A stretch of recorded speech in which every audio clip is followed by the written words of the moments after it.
열왕기상 17장 7절에서 16절 말씀 다 함께 봉독하겠습니다. 땅에 비가 내리지 아니하므로 얼마 후에 그 힘해가 마무니라. 여호와의 말씀이 에리야 임하여 가라사대 너는 일어나 시돈에 속한 사르밧으로 가서 거기 유하라. 내가 그곳 과부에게 명하여 너를 공개하게 하였느니라. 저가 일어나 사르밧으로 가서 성문에 이를 때에 한 과부가 그곳에서 나무 가지를 줍는지라. 이에 불러 가로되 청컨대 그릇에 물을 조금 가져다가 나로 마시게 하라. 저가 가지러 갈 때에 엘리야가 저를 불러 가로되 청컨대 내 손에 폭 한 조각을 내게로 가져오라. 저가 가로되 당신의 하나님 여호와의 사심을 가리켜 맹세하노니 나는 떡이 없고 다만 통에 가루 한 움큼과 병에 기름 조금뿐이라. 내가 나무가지 두엇을 주어다가 나와 내 아들을 위하여 음식을 만들어 먹고 그 후에는 죽으리라. 엘리야가 저에게 이르되 들어 말고 가서 내 말대로 하려니와 먼저 그것으로 나를 위하여 작은 떡 하나를 만들어 내게로 가져오고 그 위에 너의 내 아들을 위하여 만들라. 이스라엘 하나님 여호와의 말씀이나 나 여호와가 피를 지면에 내리는 날까지 그 통에 가루는 다하지 아니하고 그 병에 기름은 없어지지 아니하리라 하셨느니라. 저가 가서 엘리야의 말대로 하였더니 저와 엘리야와 식구가 여러 날 먹었느라 여호와께서 엘리야로 하신 말씀 같이 통에 가루가 다하지 아니하고 병에 기름이 없어지지 아니하리라. 아멘.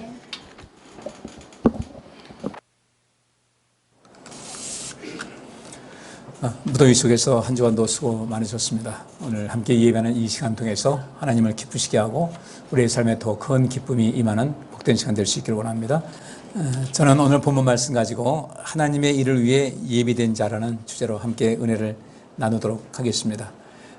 여러분께서 이 엘리야와 그 사르밧 과부의 이야기는 잘 알고 계신데 이 내용이 그 배경이 어떤가를 한번 좀 봐야 이 말씀을 좀 이해를 할 수 있을 것 같습니다. 먼저 열왕기상 16장 29절부터 33절까지 같이 봉독합니다. 유다왕 아사 제38년에 오므리의 아들 아합이 이스라엘 왕이 되니라. 오므리의 아들 아합이 사마리아에서 22년을 이스라엘을 다스리니라. 오므리의 아들 아합이 그 전에 모든 사람보다 여호와 보시기에 악을 더 행하여 느밧의 아들 여로보암의 죄를 따라 행하는 것을 오히려 가볍게 여기며 시돈 사람의 왕 엣바알의 딸 이세벨로 아내를 삼고 가서 바알을 섬겨 숭배하고 사마리아에 건축한 바알의 사당 속에 바알을 위하여 단을 쌓으며 또 아세라 목상을 만들었으니 저는 그 전에 모든 이스라엘 왕보다 심히 이스라엘 하나님 여호와의 노를 격발하였더라. 아멘. 하나님께서 이스라엘 민족 이 애굽 땅에서 나온 이후에 계속해서 이제 정복 과정을 하게 하시고 최초로 이 사울 왕을 그 통일 왕국 시대의 초대 왕으로 씌우셨습니다. 그리고 그 뒤를 이어서 다윗이 그 왕이 된 다음에 나라가 더욱더 강성해졌죠. 그리고 안타깝게도 다윗의 아들 솔로몬이 하나님을 온전하게 경외하지 못한 그 결과로 말미암아 그 아들 때에서 그 르호보암 때 이 통일 왕국이 남북으로 분열되고 말았습니다. 이런 상황 속에서 북왕국은 그 좀 모든 정통성에 있어서 좀 문제가 있었어요.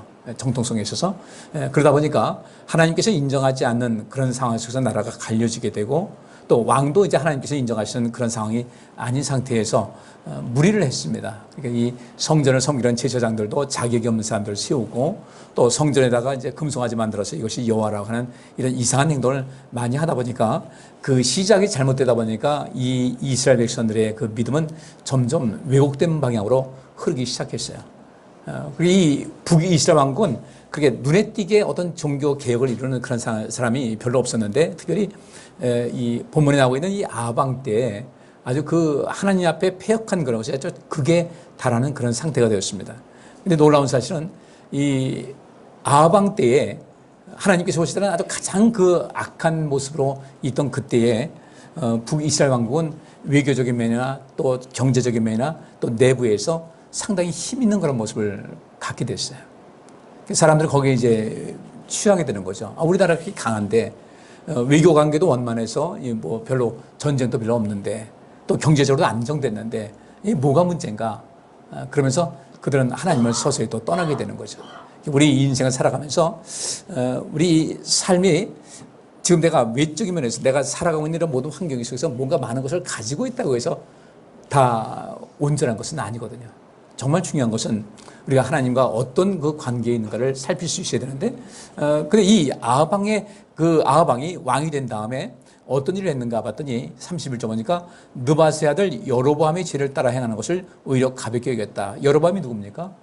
남부 왕국을 분열시킨 다음에 초대 왕이 됐던 사람이 여로보암인데, 이 여로보암이 그 하나님의 성전을 섬기는 것도 자기 멋대로 세우고 또 뭐 금송아지 만들어가지고 이제 하나님이라 하고 굉장히 죄를 많이 지었는데, 오히려 그것은 별것 아닐 정도로 여길 만한 그런 더 큰 악을 행했다는 것이죠. 그래서 시돈 사람의 왕 에바알의 딸 이세벨로 아내를 삼고 가서 바알을 섬겨 숭배했다. 이 이세벨이 굉장히 그 바알에 아주 심취된 사람이었기 때문에, 그리고 사마리아에 건축한 바알의 상성 속에 바알을 위하여 단을 쌓았다. 그리고 아세라 목상을 만들었고, 여기 그 모든 결론을 보니까 저는 그 전에 모든 이스라엘 왕보다 심히 이스라엘 하나님 여호와의 도를 격발하였다. 이렇게 말씀을 하고 있습니다. 하나님께서는 어쨌든 이스라엘 백성들을 다시 회복시키기 위해서 누군가를 보내야 되는데, 이때 하나님께서는 이 엘리야를 보내게 된 겁니다. 17장 1절부터 6절까지 같이 읽습니다. 길르앗에 우고하는 자 중에 디셉 사람 엘리야가 아합에게 고하되 나의 섬기는 이스라엘 하나님 여호와의 사심을 가리켜 맹세하노니 내 말이 없으면 수년 동안 우로가 있지 아니하리라 하니라. 여호와의 말씀이 엘리야에게 임하여 가라사대 너는 여기서 떠나 동으로 가서 요단 앞 그릿 시냇가에 숨고 그 시냇물을 마시라. 내가 까마귀들을 명하여 거기서 너를 먹이게 하리라. 저가 여호와의 말씀과 같이 하여 곧 가서 요단 앞 그릿 시냇가에 머물매 까마귀들이 아침에도 떡과 고기를 저녁에도 떡과 고기를 가져왔고 저가 시내를 마셨더니. 아멘. 이때 하나님께서 엘리야를 부르시게 되죠. 엘리야가 어떤 사람인가에 대해서는 자세하게 나와 있지 않습니다. 이때 이 엘리야가 느닷없이 어떻게 보면 왕이 볼 때 당돌하게 아합에게 고합니다. 뭐라고 하냐면 나의 섬기는 이스라엘 하나님 여호와의 사심을 가리켜 맹세하노니 내 말이 없으면 수년 동안 우로가 있지 아니하리라 하니라 그랬어요. 이제 우로라는 것은 비우자의 이슬 높자입니다. 이 그쪽 그 중부동 지역의 그 기후 특성상 건기와 우기가 있는데, 이 우기에는 비가 내리지만 이 건기 때는 비가 내리지 않아요. 그 대신 이제 이슬이 맺혀가지고 또 농작물 자라게 하는 이런 것도 있는데, 내 말이 없으면 수년 동안 우로가 있지 아니할 것이다. 이게 하나님께서 하신 말씀이 아니라 엘리야가 아합에게 하는 얘기예요. 아합에게 내 말이 없으면, 내가 비가 다시 내릴 것이다 하지 않으면 수년 동안 우로가 있지 아니할 것이라고 담대하게 선포를 합니다. 그리고 하나님께서는 이렇게 아합에게 또 이스라엘 그 백성들에게 저주의 말을 한 거 아니겠어요? 그러면 이 저주의 말을 했고 그 다음에 또 어떻게 되겠습니까? 비가 정말 오지 않기 시작했어요. 이때는 결국은 이 우기 때 비가 올 만한 때인데 비가 오지 않고 여러 가지 어려움을 당하는 이런 상황 속에서 하나님은 엘리야에게 말씀하시기를 여기서 떠나 동으로 가서 요단 앞 그릿 시냇가에 숨고 그 시냇물을 마시라 그렇게 말씀하십니다. 이제 숨으라고 말씀하시는 거죠. 분명히 아합이 가만두지 않을 거니까. 엘리야가 저주의 말을 선포했을 때 그 저주가 임하다 보니까 엘리야를 가만두지 않겠죠. 숨으라고 말씀을 합니다. 근데 여기서 놀라운 사실은요, 하나님께서 내게 말씀하셨다. 내 말이 없으면 수년 동안 우로가 있지 아니할 것이다 라고 말한 것이 아니라 엘리야가 아합에게 직접 말하기를 내 말이 없으면, 엘리야가 자신을 하면서 내 말이 없으면 수년 동안 우로가 있지 아니할 것이다 라고 이야기를 합니다.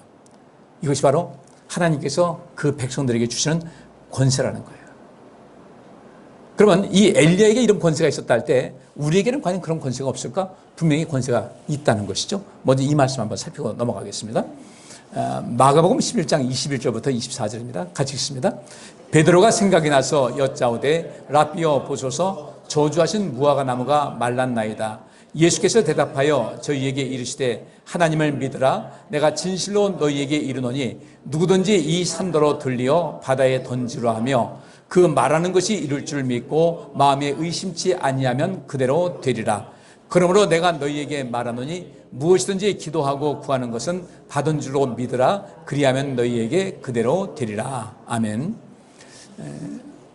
다른 성경에 보면 이제 그 겨자씨 하나 할 만한 믿음이 있으면 이런 일이 있을 것이다. 이런 얘기도 이제 포함이 되는데, 여기 본문 말씀에는 예수님께서 마지막 고난을 받을 때쯤 돼가지고 종려주일에 예루살렘 성에 입성하시죠. 그리고 예루살렘 성에 계속 머무실 수가 없었어요. 워낙 사람들이 많으니까. 그래서 이제 저녁 때는 거기 성에서 나와서 밖에서 또 주무시고 아침에는 갔는데, 어느 날 그 저녁에 그 성에서 나오시는데 그 때가 맞지 않게, 어울리지 않게 무화과 한 나무에 굉장히 잎이 무성했던 거예요. 그러면 그 정도 나무가 잎이 무성하다고 할 때는 분명히 열매가 있는 그런 모습인데, 가서 보니까 겉으로 볼 때는 열매가 많은 것 같이 잎이 무성했는데 실제 보니까 열매가 전혀 없었습니다. 예수님께서 어떤 교훈을 주시고자 그 나무를 저주를 하셨어요. 그리고 아침에 다시 예루살렘 성에 들어가시는데 베드로가 보니까 그 나무가 말라서 죽은 거예요. 근데 어제 일이 생각나서 예수님께 랍비여 보셔서 저주하신 무화과 나무가 말랐습니다. 이렇게 말씀을 드렸습니다. 이때 예수님께서 말씀하시기를 하나님을 믿으라 하시면서 누구든지 이 산도로 들려 바다에 던지라 하며 그 말하는 것이 이룰 줄 믿고 마음에 의심치 않으면 그대로 될 것이다 라고 말씀하셨습니다. 그러면 이 산도로 들려 바다에 던지라는 것은 축복의 이야기겠습니까? 이 산에 대한 저주의 이야기겠습니까? 우리 앞에 있는 내용을 이어서 봐야 되거든요. 이 앞에 있는 것을 뚝 잘라버리고 하나님 믿으라 하면서 이 산도로 들려 바다에 던지라 하면 우리가 그런 능력이 있어서 굉장히 큰 능력으로 복되게 살 것이다. 물론 결국 복되는 모습을 이어지긴 하지만은, 근데 이것은 어떤 하나의 어느 대상을 향한 저주의 말을 한다고 할 때 하나님을 믿는 믿음을 가지고 저주하게 되면 그 저주가 임하게 된다는 것을 말씀을 하신 거예요. 근데 이제 이것을 잘못 해석해가지고 그냥 우리가 내가 이런 능력이 있어 그러면 아무 산이나 관악산이나 바다에 던지라 이렇게 하는 것은 아니라는 거죠. 그리고 여기서 말하는 산은 무엇이고 바다는 무엇인가 이걸 봐야 되고, 이것을 이해하기 위해서는 앞에 있는 말씀 베드로가 말한 대로 저주하신 무화과 나무가 말랐습니다 라고 할 때 이 산이니까 나무도 있고 뭐도 있겠죠. 근데 바다에 던지게 되면 이것은 그 모든 것은 끝나는 것이거든요. 멸망에 이르는 것인데, 그럼 이것이 과연 무엇인가? 오늘 엘리야에게 하나님께서 주신 그 능력과 똑같다는 겁니다. 엘리야는 선포합니다. 하나님 말씀은 대언한 것이 아니라 여호와의 사심을 가리켜 내가 맹세한다. 내 말이 없으면 절대로 비가 내리지 않을 것이다 라고 말을 했는데, 그때부터 엘리야가 나중에 비가 내릴 것이다. 아방에게 그렇게 얘기를 하죠. 큰 비가 내릴 테니까 빨리 당신 집으로 가시오라고 얘기했는데 그 뒤에 비가 내렸거든요. 엘리야가 비가 내릴 것을 말하지 않으면 안 된다는 거죠. 3년 6개월 동안 비가 내리지 않은 거예요. 그것이 무엇이겠습니까? 3년 6개월 동안 비가 났다. 저주예요. 왜 저주를 받았는가? 이스라엘 백성들이 저주 받을 만큼 그런 삶을 살아왔고 아방이 그렇게 된 겁니다. 그러니까 이 나라에 그날에 비가 안 오니까 그 모든 비난이 누구한테 오겠어요? 차인이 아방에게 돌아가겠죠. 얼마나 힘들었겠어요. 그러니까 어쨌든 내가 말하지 않으면 비가 내리지 않을 것이다. 그러니까 이 아방이 엘리야를 찾아 나서죠. 뭐 하려고요? 고문을 하든지 주리를 틀어서 하든지 비가 내리라고 말하게끔 해야 되겠다 해서 찾는데, 하나님께서는 엘리야에게 숨으라고 말씀하셨어요.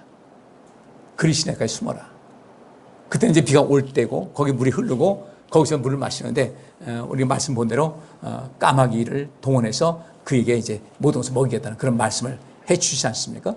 그러니까 여기 있는 말씀대로 우리에게도 엘리야가 가지고 있던 그 능력을, 또 그 실력을 우리도 가질 필요가 있다. 우리가 아무 데서나 이 산도로 들려 바다에 던지라 그런 것이 아니라 분명히 우리가 저주할 대상이 있습니다. 누구겠어요? 사단과 사단의 그 미혹에서 빠지지 못하고 허우적거리는 이런 사람들. 아합이 그랬잖아요. 그래서 아합을 돌이키게 하기 위한 이 엘리야의 그 선포, 우리에게도 그런 것이 필요하다는 것이죠. 그러면 이 산이 왜 저주를 받을 그런 대상인가? 또 바다는 무엇인가? 예레미야에서 이제 말씀이 나와 있는데, 예레미야서 51장 25절입니다. 같이 읽어요. 여호와께서 바벨론을 향하여 심판을 선포하셨다. 바벨론아, 너는 지극히 높은 산봉우리와 같았다. 내 높은 봉우리 위에서 온 세상으로 퍼져나간 것은 멸망과 죄악뿐이었다. 그러므로 이제 똑똑히 들어라. 내가 너를 납작하게 허물어 내리겠다. 내가 네 높은 봉우리를 움켜잡아 깊고 깊은 웅덩이 속으로 밀어넣겠다. 내게서 이제 남은 것은 잿더미와 쓰레기 더미뿐이다. 아멘. 여기서 너는 지극히 높은 산봉우리와 같다 그랬어요. 예수님께서 말씀하신 대로 이 산도로 명하여 바다에 던지라는 것은 이미 예레미야서에서 이 예레미야가 말한 것을 예수님께서 또 떠올리시면서 말씀을 하신 것이었어요. 그리고 이스라엘 백성들은 그 말씀을 들을 때 어떤 이야기인지를 안 거죠. 구약성경에 나와 있으니까. 또 51장, 같은 51장입니다. 42절 보니까 온 바다가 바벨론으로 넘쳐 올라와 바벨론 천지를 물속에 빠뜨린 것이나 마찬가지가 되었다 이겁니다. 하나님께서 이 바벨론을 멸망시키셨어요. 그 높은 산봉우리와 같은 바벨론을 하나님께서는 바다에 던진 것과 마찬가지일 정도로 그 깊은 웅덩이 속으로 밀어넣어서 이 바벨론을 심판하셨습니다. 왜냐하면 굉장히 악했거든요. 하나님께서 말씀하십니다. 내 높은 봉우리 위에서 온 세상으로 퍼져나간 것은 멸망과 죄악뿐이었다. 온 세상을 아주 황폐하게 만든 거예요. 그 강력한 힘을 가지고 황폐하게 만든 거예요. 그래서 우리가 이 세상에 힘이 있을 때 뭔가 참 조심하셔야 되는 거예요. 바벨론이 이렇게 악한 짓을 많이 했어요. 하나님께서 힘을 주었더니 힘을 가지고 엉뚱한 짓 했어요. 그래서 지금 이 사단이 장악하고 있는 것이 누구냐면은 정치, 사회, 문화, 종교, 체육 모든 것에 굉장히 깊이 뿌리를 내리고 그 수장들, 그 우두머리 그룹들을 장악하고 자기들의 배를 배부립니다. 그래서 그것 때문에 나라가 시끄러운 거예요. 사단을 시끄럽게 하는 것이 가장 중요한 목적이거든요. 근데 우리 그 사단을 향해서 뭘 퍼부어야 돼요? 엘리야가 아합을 향해서 저주의 말을 쏟아붓고 내 말에 있기 전에는 절대로 비는 없다. 이슬도 없다 하듯이. 우리도 그 세상의 악에 대해서 뭔가를 그 어떤 심판에 대한, 물론 그것을 마지막 심판은 하나님께서 하실 거지만 우리가 이 세상을 온전케 하기 위해서 그들에게 굉장히 강력한 능력을 갖고 실력 있는 삶을 살아서 온전케 해야 되는데 우리 기독교인들이 그걸 못하고 있다는 거예요. 이 세상 사람들은 많이 휘둘리고 있습니다. 우리가 하나님께 주신 능력 있지만은 그것을 실력으로 채우는 것은 우리가 할 일이에요. 우리가. 근데 엘리야는 정말 이 능력도 있었고 실력도 있었어요. 그러니까 하나님께서 그게 능력 주셨는데 왕 앞에 나갈 때 그냥 삐죽거리면서 나가가지고 있잖아요. 그러지 마시고요. 이러다가 비 안 오면 큰일 나잖아요. 이렇게 하지 않았어요. 내가 여호와의 사심으로 맹세한다. 내가 말하기 전까지는 절대로 비가 안 올 것이다니까 이 아합 왕이 그 큰 힘을 갖고 있는 아합 왕이 가만히 있겠습니까? 내 죽여버리겠다고 쫓아다니는 거죠. 하나님께서 이 바벨론, 지극히 높은 산봉우리 같은 이 바벨론을 멸망시키셨어요. 그리고 이제는 엘리야가 또 아합 왕, 그 누구도 건드릴 수 없는 엄청난 권력 가진 이 아합 왕에게 뭐라고 합니까? 여기 있는 예수님께서 하신 말씀대로 이 산도로 명하여 저 바다에 던지면 그렇게 될 것이다. 그렇게 명하면 될 것이다 했는데 엘리야가 그것을 행했고요. 그러면 그 권세가 우리에게 올 수 있을까요? 없을까요? 내가 왔습니까? 안 왔습니까? 이거 묻지 않습니다. 올 수 있습니까? 없습니까? 근데 대답이 왜 이러세요? 예수님께서 제자들에게 이렇게 말씀하시죠. 큰 부자 청년이 와서 천국은 어떻게 합니까? 이렇게 물어봤을 때 뭐 계명을 지켜라 이렇게 하다가 예수님께서 네가 한 가지 부족한 것이 있으니까 내 가진 것을 팔아서 가난한 사람에게 주라고 이렇게 말씀하셨어요. 그랬더니 이 사람이 근심하면서 떠나갔거든요. 그때 주님께서 부자가 천국 가는 것이 어렵다고 하니까 베드로가 말하기를 우리는 주님을 위해서 다 버리고 왔는데 우리는 무엇을 얻겠습니까? 했을 때 주님께서 뭐라고 하셨어요? 그 제자들에게 이스라엘 12지파를 심판하는 권세를 너희에게 주겠다고 하셨어요. 그러니까 엘리야는 그 당시 이스라엘과 아합을 심판하는 권세를 받은 거예요. 그것이 뭐예요? 그것이 실력인 거예요. 부르셨는데 그 부르신 가운데서도 이것을 온전하게 자기 실력으로 채우지 않게 되면 아무것도 아닌 거예요. 그 부자 청년 능력이 있었어요. 돈도 많고 굉장히 있었는데 그가 주님께서 말씀하신 것을 실천할 수 있는 실력이 부족했어요. 그러니까 근심하며 떠나가게 됐고 예수님께서 그를 보면서 부자가 천국 가는 것이 어렵다. 근데 그러면 어떤 사람이 천국 가겠습니까? 부자 중에 누가 가겠습니까? 부자 중에 실력 있는 사람은 간다. 그 실력이 뭡니까? 있는 것을 가난한 사람에게 나눠줄 수 있는 그런 실력이 있는 사람이 천국 간다. 근데 베드로가 우리 다 버리고 왔습니다 하니까 이스라엘 12지파를 심판하는 권세를 준다고 했는데 엘리야가 그 심판하는 권세를 받은 거예요. 그렇다면 예수님께서 그걸 보장하셨고 또 엘리야도 그런 힘이 있었다면 우리도 그 심판하는 권세를 받아야 되지 않겠습니까? 그 실력이 있어야 된다 이거죠. 실력이 있어야 돼요. 하나님께서 모세를 부르셔서 너 애굽왕 바로한테 가가지고 내가 많은 말을 전해라. 가라 그러셨어요. 내가 너한테 능력 줬으니까 가라 그랬는데 이 모세가 뭐라고 그랬어요? 못 가요. 못 가요. 실력을 말해주는 거예요. 제가 어떻게 가요? 못 가요, 못 가요. 그게 바로 모세의 실력이었는데 하나님께서 강권으로 밀어넣으셔가지고 갔더니 이기더라 이겁니다. 우리에게 이런 권세, 이 세상 모든 것을 이길 수 있고 마땅히 저주받아 심판받을 그들에게 저주를 할 수 있는 그런 권세도 있으기를 주의 이름으로 축복합니다. 절대 그들에게 끌려다니지 말고요. 그들이 마땅히 이 세상에 분탕질을 하고 이 세상에 하나님의 그 뜻과는 반대 악에 빠져가지고 자기 악을 추구하고 자기 배척을 부리는 그런 사람들한테 손잡으면 안 돼요. 그들은 마땅히 그들에게 저주의 말을 돌이키게 하기 위한 마지막 최후선으로 저주의 말을 할 수 있어야 했는데 저주 말은커녕 그들을 같이 하고 그들을 지지해주고 이런 경우가 한두 가지가 아니에요. 무엇 때문에? 돈 때문에 그렇고 감정적인 것 때문에 그렇고. 그래서 우리 하나님 믿는 백성들 정말 조심하셔야 해요. 우리가 이렇게 신앙생활 하는 것에 가장 중요한 것은 무엇 때문에 신앙생활 합니까? 목적이 뭐예요? 네? 천국 가는 거 아니에요. 그죠? 구원받아서 천국 가는 거. 이게 제일 큰 목적이에요. 그래서 제가 여러분들에게 신앙생활 하다가 때로는 인생 살아가다가 힘들고 지쳐가지고 낙심된다 할지라도 세상 것이 나를 유혹한다 할지라도 절대로 놓치지 말아야 할 것은 내가 이러다가 자칫하면 죽을 수 있다. 천국에 못 갈 수도 있다라는 그 마음을 갖고 절대 시험 들지 말고 절대로 세상 유혹에 빠져가지고 세상 푹 빠졌다가 천국 가는데 낙오되지 말고요. 예수 믿는 건 우리의 천국 가는 것이 가장 중요한 겁니다. 이것만큼 중요한 것이 없어요. 신앙생활은 이것을 우리가 심시풀이로 하는 것도 아니고 여기서 모여서 침묵회도 아닙니다. 내가 천국 가는 준비를 하고 무장을 하는 거예요. 그 하나님께서 능력 주신 거 가지고 내 실력을 쌓아서 천국에 무난하게 가도록 하는 것이 이 신앙생활이거든요. 예배 드리는 거 바로 그거예요. 이 속에서 다른 것은 그것 말고 다른 것 중요한 것 없어요. 그렇게 하고 나서 그 다음에 하나님 말씀대로 살아서 우리가 천국에서 상급을 쌓는 이런 모든 것이 되어야 되는데 그 권세가 없다. 내가 이 땅을 살면서 복 있는 사람은 악인의 길을 쫓지 아니하고 죄인의 길에 서지 않는다고 했는데 그런 모든 것을 신앙 따로 이 삶 따로 이렇게 하다 보면요 문제가 심각한 거예요. 다니면서 이제 선포하고 나서 피해가지고 숨어 있다가 까마귀를 통해서 고기도 주시고 떡도 주시고 물은 그 시냇가에 물을 마시다가 이제 어떤 비가 계속 안 오니까 물이 끊어졌어요. 그 다음에 이제 이어지는 말씀이 오늘 본문 말씀인데 여기 그랬잖아요. 7절 말씀에 땅에 비가 내리지 아니하므로 얼마 후에 그 시내가 마르니라. 여호와의 말씀이 엘리야에게 임하여 가라사대 너는 일어나 시돈에 속한 사르밧으로 가서 거기 유하라 말씀하셔요.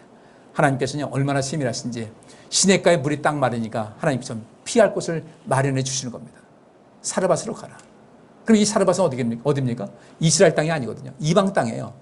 이 사르밧이 어떤 것인지 우리가 좀 살피기 위해서는요. 사르밧을 한번 봅니다.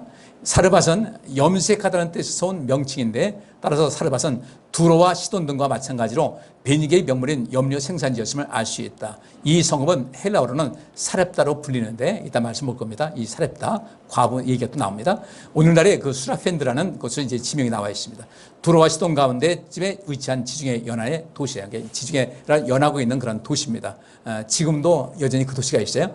그런데 이곳은 이세벨에 붙인 시돈왕 엣발이 다스리는 지역이었어요. 그러면 이세벨이 다스리는 곳이니까 아방의 어디입니까? 처가예요. 처가. 근데 놀라운 사실은 이세벨이 여호와 신앙인들을 탄압하고 있을 때 하나님께서는 엘리야를 이세벨의 고향 깊숙이 숨어 있게 하셨어요. 쉽게 말하면 등잔빛이 어둡게 된 겁니다. 그렇게 엘리야를 찾아서 못 찾는 거예요. 어디 있었는가? 이세벨의 친정 그 지역에 가 있던 거예요. 하나님께서 그를 피하게 하신 겁니다. 그리고 어디를 가나 했더니 여기 있는 말씀대로 너는 일어나 시돈에 속한 사르밧으로 가서 거기 유하라. 내가 그곳 과부에게 명하여 너를 공개하게 하였다 그랬어요. 1차적으로 하나님께서는 먼저 손을 쓰신 거예요. 이 사르밧에 있는 이 한 과부에게 명하여서 이제 어떤 선지자가 올 텐데 그를 잘 부양하라. 이 공개한다는 것은 부양하다, 제공하다, 감당하다고 명한다는 것은 이 명령하다, 부탁한다는 뜻입니다. 명령도 하시고 부탁을 하셨어요. 그래서 엘리야가 하나님 말씀을 따라서 사르밧으로 갔는데 그 사르밧 지역의 그 성문에 이를 때 한 과부가 그것에서 나뭇가지를 줍고 있는 거예요. 땔감을 찾는 거죠. 나뭇가지를 길에서 줍고 있었으니까 아주 가난하다는 것을 알 수가 있는 것이고 이에 불러가로되 청컨대 그릇에 물을 조금 가져다가 나로 마시게 하라 그랬어요. 이 당시에도 이 지역에도 역시 가뭄이 있었던 것 같아요. 왜냐하면요, 여기 뒤에 말씀 보니까 14절 이스라엘 하나님 여호와의 말씀이 나 여호와가 비를 지면에 내리는 날까지 그 통의 가루는 다하지 아니하고 그 병의 기름은 없어지지 아니하리라 하셨느니라 한 걸 보니까 이 시돈 땅에도 역시 마찬가지로 가뭄이 있었던 것 같아요. 근데 이 엘리야가 가가지고 그 소중한 물을 달라고 얘기를 합니다. 그래서 물을 조금 가져다가 나로 마시게 하라. 가지러 가는데 엘리야가 또 부릅니다. 말하기를 청컨대 네 손에 떡 한 조각을 내게로 가져오라 얘기합니다. 근데 이때 이 과부가 하나님께서 명령하셔서 말씀을 들었을 텐데 좀 그 속에서 좀 마음이 확 상한 것 같아요. 이 말씀 문장을 보니까 당신의 하나님 여호와의 사심을 가리켜 맹세하노니 나는 떡이 없고 다만 통에 가루 한 움큼과 병에 기름 조금뿐이라. 내가 나뭇가지 두 옷을 주워다가 나와 내 아들을 위하여 음식을 만들어 먹고 그 후에는 죽으리라. 굉장히 슬픈 이야기예요. 먹을 것이 더 이상 없어가지고 이제는 마지막 남은 것까지 먹고 이제 죽을 수밖에 없는 이런 상황인데 과부에게 명한 것을 어떻게 했는지는 나와 있지 않으니까요. 어쨌든 이 과부에게 그것을 거절할 수 없는 어떤 상황이 된 것 같습니다. 어쨌든 하나님께서 그를 부르셨으니까 그러면 이 상황 속에서 과부는 그 말을 받아서 그렇게 하겠다고 했는데 말하는 것이 이 엘리야가 정말 사람 빈정을 상하게 하는 거예요. 물을 달라고 하든지 그 다음에 내 손에 떡 한 조각을 내게로 가져오라고 먹고 살기 힘든 그때에. 근데 이 여인이 거기서 정말 한 맺힌 이야기를 하죠. 이거 마지막 남은 것 먹고 우리는 더 이상 먹을 것이 없기 때문에 우리는 죽을 수도 있다. 죽을 수밖에 없을 것이다. 그렇게 합니다. 이 엘리야가 또 말을 또 참 또 이렇게 더 빈정을 더 상하게 합니다. 두려워 말고 가서 내 말대로 하려니와. 무슨 뜻이에요? 내 말대로 하려니와. 나 죽고 이제 먹고서 마지막 먹고서 죽을 겁니다. 어쨌든 그렇게 되든지 말든지 이렇게 들릴 수가 있잖아요. 듣는 사람 입장에서는 내 말대로 하려니와 먼저 그것으로 나를 위하여 작은 떡 하나를 만들어 내게로 가져오고 그 후에 너와 내 아들을 위하여 만들라. 세상에 이런 사람이 어디 있어? 너무너무 슬픈 가운데 있는 여자에게 이 말을 합니다. 그러면서 뒤이어서 하는 말이 이스라엘 하나님 여호와의 말씀이 나 여호와가 비를 지면에 내리는 날까지 그 통의 가루는 다하지 아니하고 그 병의 기름은 없어지지 아니하리라 하셨느니라. 그리고 그 다음에 어떤 대화가 오갔는지는 다 생략되어 있어요. 그리고 15절 말씀 보니까 저가 가서 엘리야의 말대로 하였더니 저와 엘리야와 식구가 여러 날 먹었으나 여호와께서 엘리야로 하신 말씀같이 통의 가루가 다하지 아니하고 병의 기름이 없어지지 아니했다라고 말씀이 기록되고 있습니다. 엘리야와 이 사르밧 과부의 그 조합이 참 아름다워요. 그죠? 하나님께서는 어쨌든 이스라엘 백성들 패역해 있지만은 하나님 떠나 있지만 그들을 되돌리기 위한 그런 하나님의 그 안타까움이 담겨 있고 그래서 하나님께서는 엘리야에게 능력을 주셨고 그 엘리야는 자기가 갖고 있는 능력 가지고 실력을 마음껏 발휘해서 아방하게 정말 당돌할 정도로 해가지고 선언을 합니다. 그냥 금방 사라져버렸어요. 찾을 수가 없어요. 얼마나 되겠어요. 그러면 최소한 비가 와가지고 물이 고여 있었다. 산에서 물이 내려온다. 그래서 그 물 가지고 먹는다 해도 뭐 6개월 이상 가겠습니까? 그러면 3년 6개월 동안 땅에 비가 오지 않았으니까 3년 동안 계속해서 더 엘리야를 찾았을 텐데 찾지 못한 거예요. 그리고 여기 이 여인은 사르밧 과부 이 여인은 어떻게 된 거예요? 사르밧 지역의 이 과부는 통의 가루가 다하지 아니하고 병의 기름이 없어지지 않았다는 말씀대로 그에게는 가뭄은 그들의 삶을 흔들 수 있는 어떠한 권세도 작용하지 못했어요. 우리 삶도 이렇게 하면 얼마나 좋을까? 정말 중요한 얘기가 15절에 저가 가서 엘리야의 말대로 하였더니 그랬어요. 엘리야의 말대로 하였더니. 엘리야의 말에는 권세가 있었습니다. 저주받을 자를 향해서 저주했을 때 그 저주가 임했고요. 다시 그 아방을 돌이키게 하는 그런 목적으로 이스라엘 백성들을 사랑해서 다시 이 땅에 비가 오기를 간절히 기도했더니 하나님께 말씀드렸더니 하나님께서 비를 내려주셨다.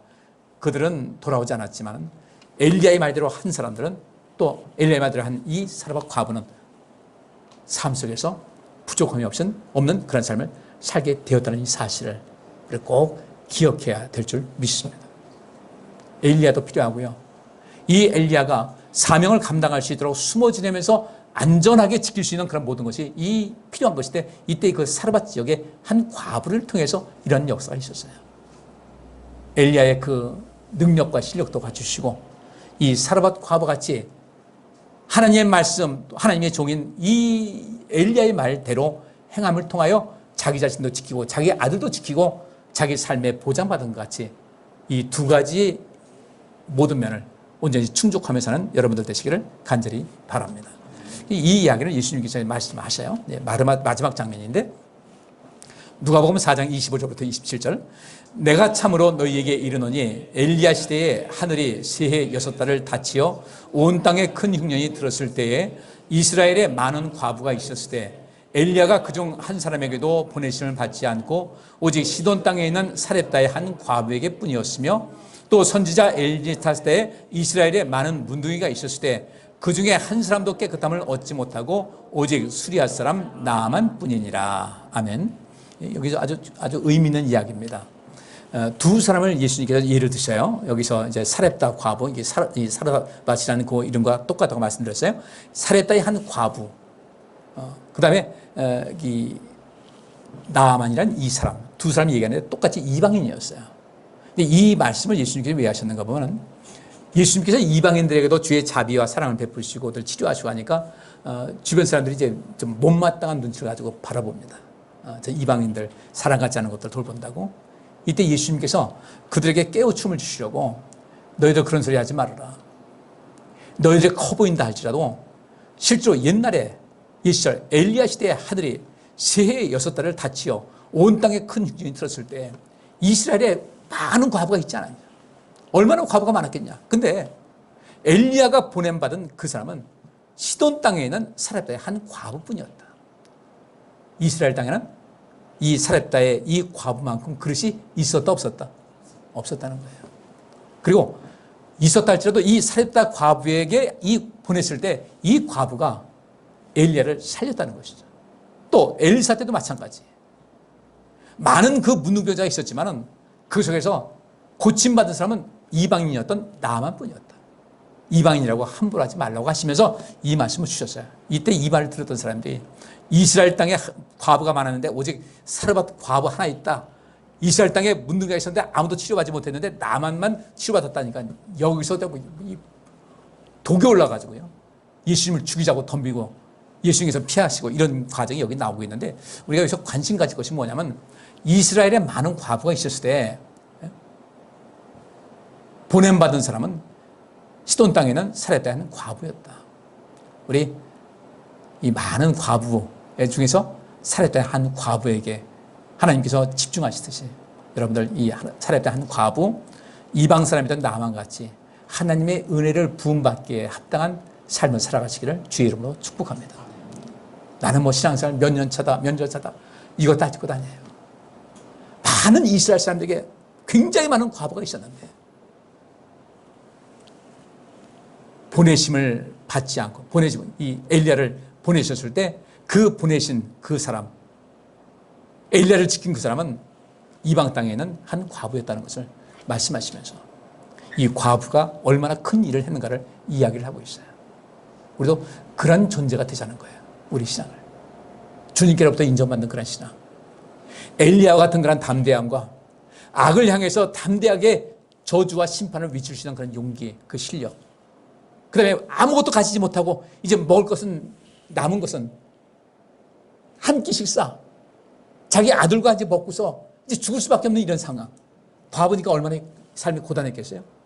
그럼에도 불구하고 그것을 엘리야가 말한 대로 따랐던 이 과부에게 하나님께서 모든 삶을 보장해 주신 것 같이 과부의 결단과 믿음, 엘리야의 결단과 믿음, 그 용기, 그 실력을 우리 모두도 갖추셔서 엘리야가 받은 영광과 이 사르밧 과부가 받은 영광을 함께 누리시는 여러분 되시기를 주의 이름으로 축복합니다.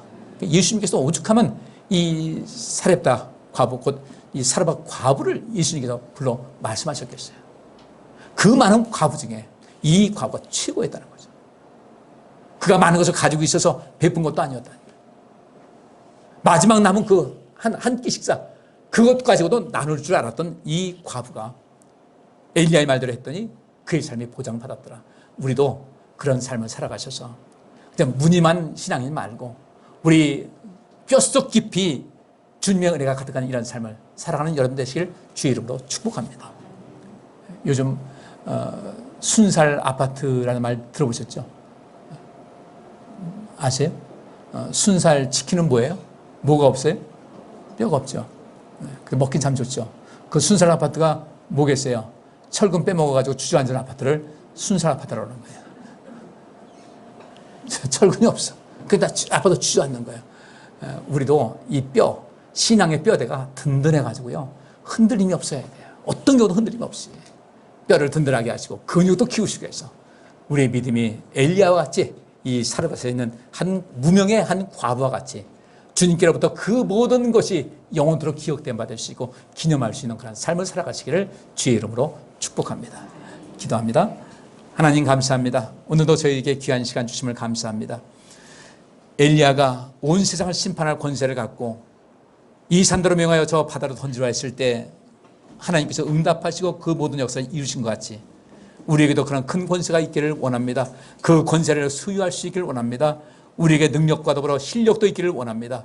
엘리야와 같은 그런 실력, 능력, 사르밧의 무명의 그 한 과부와 같은 그런 아름다운 모습을 우리 모두 갖게 하여 주시어서 주님의 나라 들어가는 그런 모든 일에 조금도 어려움이 없이 넉넉히 주님의 나라에 들어가서 영원한 그 복락과 기쁨과 즐거움을 누리며 살아갈 수 있도록 복내려 주시옵소서. 이 한 주간도 그렇게 오직 믿음으로 살아서 믿음으로 늘 승리하게 하여 주옵시고 악한 무리를 향해서 우리가 저주할 수 있고 심판할 수 있는 그런 권세를 갖는 의로운 삶을 살아갈 수 있도록 복내려 주옵시며 우리 모두가 이 일상 하나님의 나라를 온전히 이루기 위한 생명사에게 힘을 다하게 하여 주옵소서. 예수 그리스도 이름으로 기도하옵나이다. 아멘.